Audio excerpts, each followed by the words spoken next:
Babe, it was who? Who did this? I asked in return. It's been 4 months, and my wife and I have moved past the mysterious events in our house.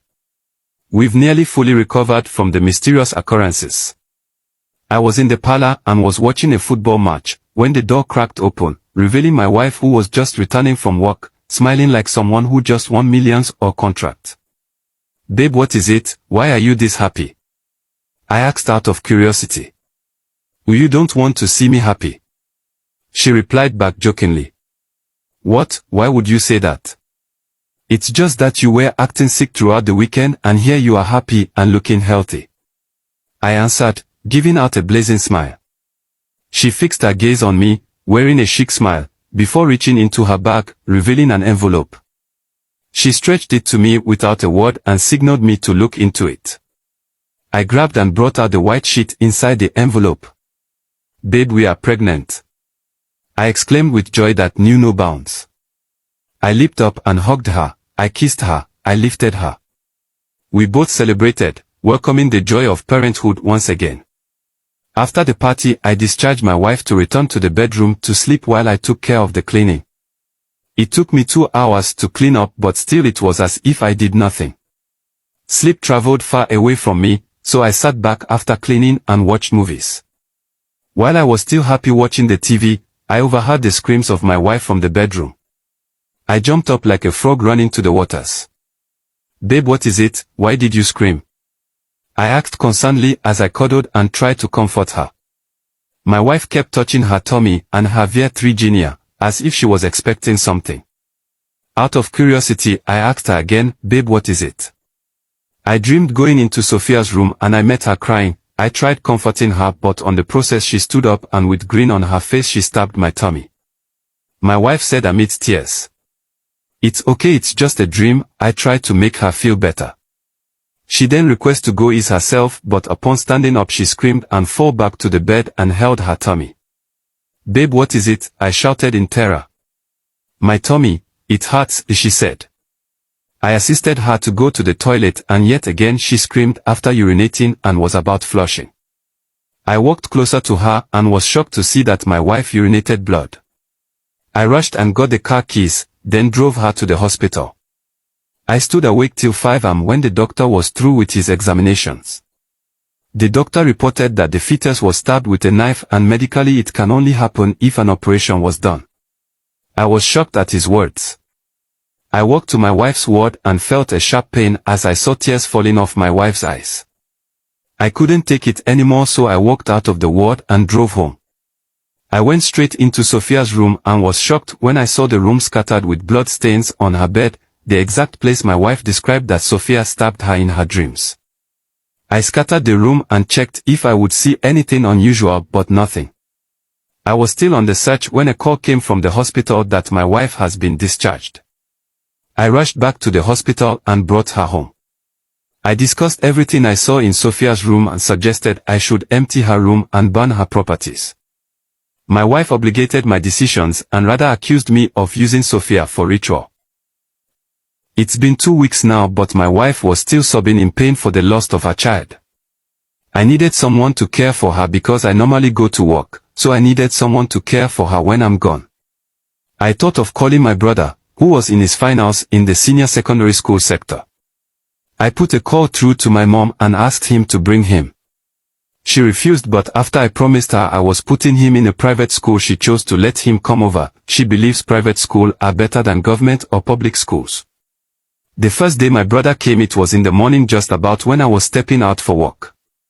I quickly took him to a single room opposite Sophia's room. I told him to tidy the house before I came back. After work, as soon as I opened the door, I saw some weapons and sharp objects by the parlor center table. Immediately, my brother came out of his room. I guess he heard the door opening. Who owns these knives and cutlass? I opened the bag very well. Wait, is there a serial killer in this house? I asked, puzzled at the weapons in the bag, because I never brought any of them. Uncle, that is not all of it. I also found stains of blood in almost all of Sophia's clothes, my brother told me. I asked him to walk with me to the room and together we searched the whole room, but there was nothing else found. While I was at the dining doing few office work, I instructed my brother to go to the kitchen and prepare me my food. Few minutes later, I overheard him screaming from the kitchen. I left my system and rushed into the kitchen. I found him on the floor screaming and pointing at the fridge.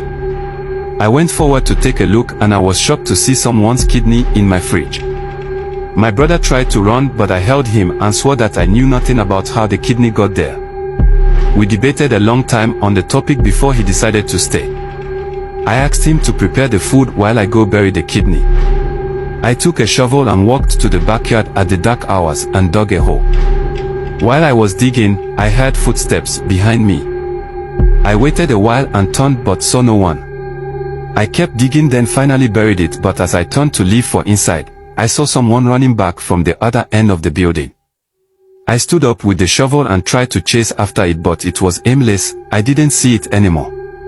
I gave up and returned inside, but I stumbled upon my wife cautioning my brother to not give me the food I asked him to prepare. I asked her to let go, but she insisted. After a little drag, I decided to let her win. After I was done eating and retired to bed, I couldn't find my wife in our room. I went to my brother's room, but she wasn't there also. So I and my brother began searching for her. We combed the whole house, but we didn't see her. We were both exhausted and sat on the parlor couch together. After a while, my cousin suggested we go check Sophia's room, but I doubted she would be there. Few minutes after my brother made the suggestions, we heard some sounds coming out of Sophia's room. As if we planned, we both rushed to the room and was amazed to see my wife packing all her things from our room, Sophia's room. "Babe, she's dead and gone. What is it? The earlier you accept this, the better for us," I said to her on one knee. After noticing she wouldn't stop moving her things to Sophia's room, I decided to apply force, but she was ready to fight for it, so I let her have her way. My brother called me aside. "Big brother, is this how she has always been ever since you both lost Sophia to the cold hands of death?" "Nope, it started after the miscarriage. I think she is passing through a trauma. I just don't get it," I replied to him. While we were talking, I felt this deep sleep all of a sudden. I couldn't hold my leg anymore, because it seemed as if I was drugged. Same thing happened to my brother and we both fell down and slept on the cold floor. When I realized myself, it was 10 a.m. the next day. I quickly prepared and without having breakfast, I rushed to work because I was already late. After work I returned home, but immediately I walked into my room, my brother rushed in with me and bolted the door. "What? Why are coming into my room in such a disrespectful way? Don't you know I'm married?" I shouted at him. "Bro, leave that thing. I know why we fell into such deep sleep. It wasn't coincidence," my brother whispered. "Really? Tell me, I'm all ears," I whispered too and drew closer to him, curious to know his discoveries. "Sorry for entering your room in a disrespectful way. I have to go back to my room. If you want anything, you can respectfully come to my room." I had to drop my pride and followed him to his room. There my brother showed me a video record of him with a doctor who testified that the food which my wife prepared for me, which my brother also ate, was drugged. I returned to the dining and became lost in thoughts, wondering what must have led my wife into drugging me and my brother. While I was thinking, my brother went to the kitchen to prepare food for me. I was still lost when I heard the sound of clashing plates. After my brother dropped the plates filled with the Nigerian jollof rice, I asked him to go get me my favorite juice. Immediately he got to the kitchen, he ran back to the dining. Brother, come and see this," he called out to me, panicking. I tried to calm him down and asked him what was it that he saw, but he preferred I saw it myself rather than saying it to me. I was curious to know, so I asked him to lead me. When we got to the kitchen, he opened the fridge and asked me to look inside. I looked but saw nothing. He then looked but also saw nothing. It was there. There were 2 human eyes inside the juice. "I swear I'm not lying," my brother said to me. "By the way, where is the juice? I mean, it can't just disappear into thin air." I was the last person to drink it, I asked him, already confused. Just then we heard the sound of the door of Sophia's room. We looked deep into the face of each other and walked straight to the door. We saw no one. I wanted to enter, but my brother held me back and gave me that "please let not go beyond our territory" kind of eye. While I was eating, my wife came to the dining with the exact drink I was searching for. I looked at it, as my brother suggested, hoping to see the eyes, but found nothing. When I attempted to turn the juice inside the glass, my brother asked me not to, but I didn't heed to his warnings. I turned it into the glass and drank it. Seeing that I didn't die immediately, my brother followed suit. We were done eating and was gisting, when we heard sounds of the kitchen tap running. We both walked to check who turned it on, but we saw no one, and as soon as we walked into the kitchen the sound went silent. In fact, the tap was switched off and the sink was dry, so what made the sound? Few minutes in the kitchen, still inspecting on the mysterious sound, the kitchen door got blown by wind and jammed itself lock. "Who is there?" I said with great fear. We both started tiptoeing, inching closer to the corridor. I asked my brother to go to his room while I returned to mine, but as soon as my brother entered his room, I heard a voice behind me saying, "Been a while, father."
I immediately got a signal from my brother saying we should rather walk, and that was how we walked over 1 hour from Rumodora to 2nd Artillery, where we lodged in a hotel.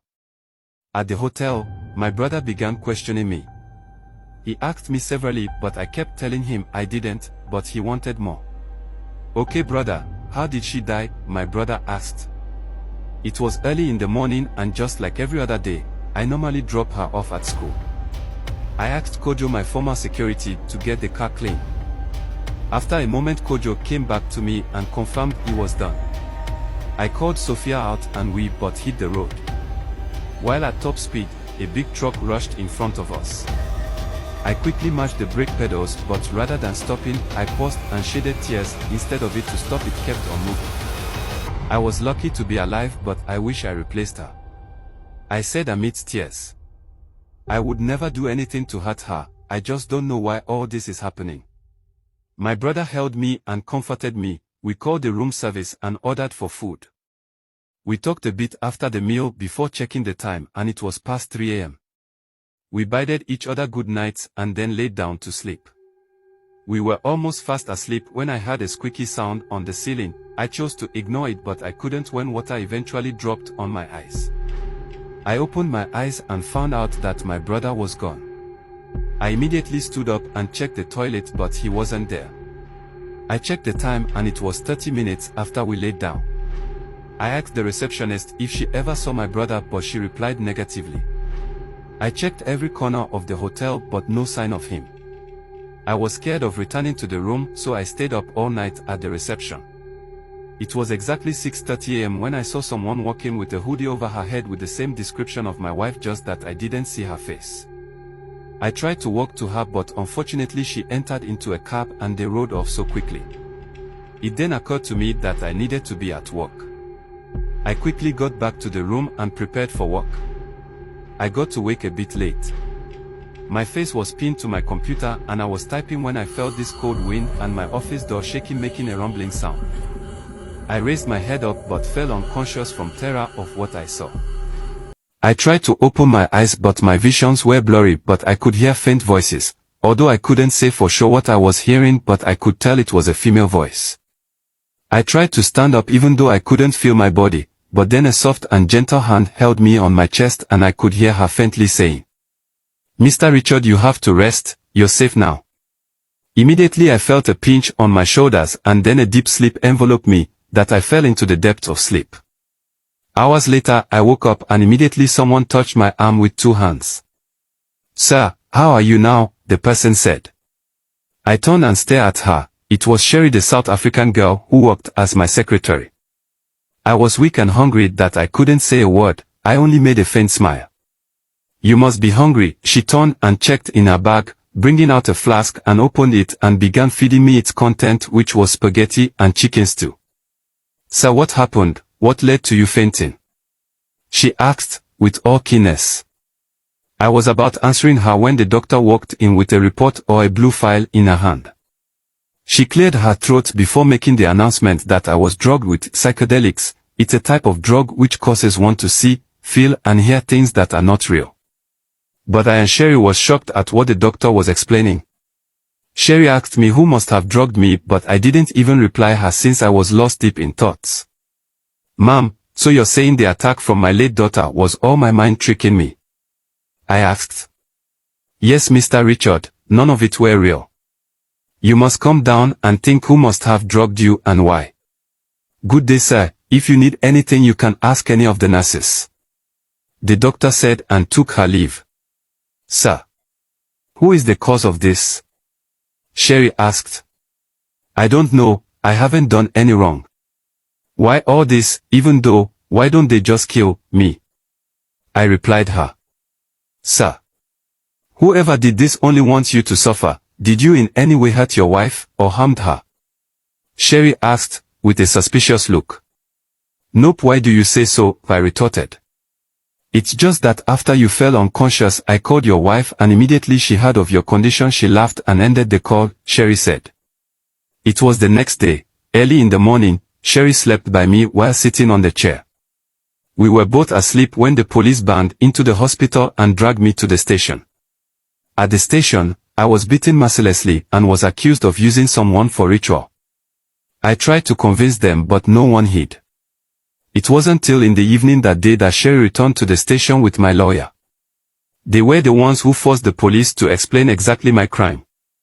I was in my cell soaked in tears when I heard the steps of some people, but as they walked closer, 2 stopped and was discussing, while one kept walking closer. Out of the dark revealed Sherry in tears. I was pained in my heart. Seeing her cry really pained me. Why did you do it?" Sherry asked amidst tears. "What did I do? I didn't do anything," I said anxiously. While I was still battling to get Sherry to speak up on what she must have heard from the police about my crime, the other 2 people walked in the scene. It was my lawyer and the DPO. The DPO directed 2 other police officers who were initially at the counter near the beginning of the hallway to apprehend me with handcuffs and escort me to the counter. At the counter, I was questioned by the DPO if I participated in ritual killing recently. I was amazed at his question, but replied negatively. Sherry on the other hand kept shaking her head in disbelief.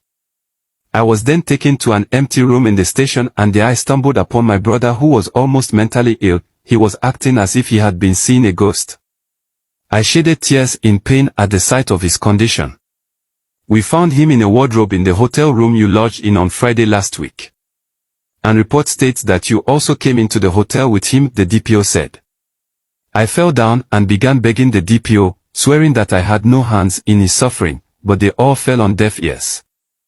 I was later taken back to my cell. While at my cell, Sherry walked in and comforted me. I then recalled everything that happened and I told her. Sherry smiled and promised she was going to ensure I was granted justice.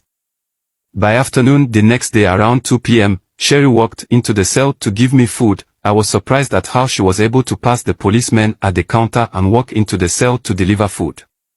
Sherry gave an excuse, but I noticed that there were differences in her voice, but she denied that it was just an effect of fluid. We played in the prison for a while before she seeked to take her leave and I had to let her go. Few minutes after Sherry left I began to feel strange. It was as if someone was around me. After some minutes I heard dropping sounds of water. I checked around me but saw nothing. After a while I heard steps of children rushing into the hallways that led to the prison, but before they will reach the point where I can see them everything will go silent. I was there, shivering, when I saw Sophia inside the cell I was. She looked at me with a cold and sad face before letting out a loud laugh. Area, I screamed out loud. The two policemen ran to me and seeing me on the ground crying, they took me on cuffs and kept me on a seat in the station.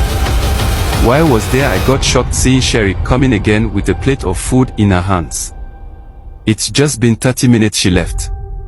I and the policeman got confused and requested who she was. After so many questions it turned out that it was actually Sherry. So who was the other person, or was that your identical twins? I asked. I also told Sherry of me seeing my late daughter again. Sherry went to the DPO and told him everything and I was taken to the hospital alongside my brother. After thorough examination it was discovered that my brother's brain has been partly damaged by the drugs my wife put into our drinks. At the hearing of this, the DPO believed all that I and Sherry has been saying about my wife. He was really interested in getting justice, so he sent 2 detectives to watch my wife. 2 days later the detectives came with a report that my wife stores children's organs in her fridge, and to make it worse the organs were that of young girls of around our late daughter's age.